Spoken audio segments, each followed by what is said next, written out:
हम ना हजरत अबू बकर सिद्दीक रज़ियल्लाहु ताला अन्हु के हवाले से पढ़ रहे हैं। अभी हमने पढ़ा है, उम्मीद है कि आपको कुछ चीजें याद हो गई होगी। हुई हैं चीजें याद? हाँ जी। मैं आपसे रिपीट करवाता हूँ तो आपने रिपीट करना है। तो हजरत अबू बकर सिद्दीक रज़ियल्लाहु ताला अन्हु का जो असल नाम है वो क्या है? अब्दुल्ला। और आपकी कुनियत क्या है? अबू बकर। और आपका लक़ब क्या है? सिद्दीक। सिद्दीक का मतलब क्या होता है? सच्चा। और अतीक का मतलब जहन्नम की आग से आजाद। आपके अब्बू जान का नाम क्या है? हजरत अबू कहाफा उस्मान।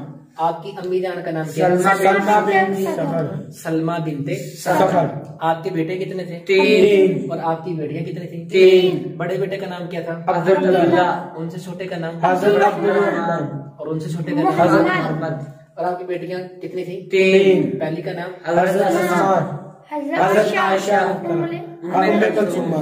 ठीक है, इस्लाम के उम्मे कलसूमा नहीं है, उम्मे कलसूम। क्या नाम है? उम्मे कुलसूम। तो ये कितने क्वेश्चन हो गए? 1 2 3 4 5 6 7। बकर का मतलब क्या होता है? ऊंट का बच्चा। या फिर पहल करने वाला। अबू का मतलब क्या होता है? वाला। एक इसका मतलब और भी होता है अबू जान। ठीक है, ये दोनों मानों में इस्तेमाल होते हैं। ठीक है, तो इसको याद रख लेना है, लिख लेना है। तो कल इंशाल्लाह मजीद सुनेंगे भी, करेंगे, इसका बहाना हमारा टेस्ट भी होगा इंशाल्लाह। ठीक है बेटा, बस में लग रही है? ठीक है, अस्सलाम वालेकुम।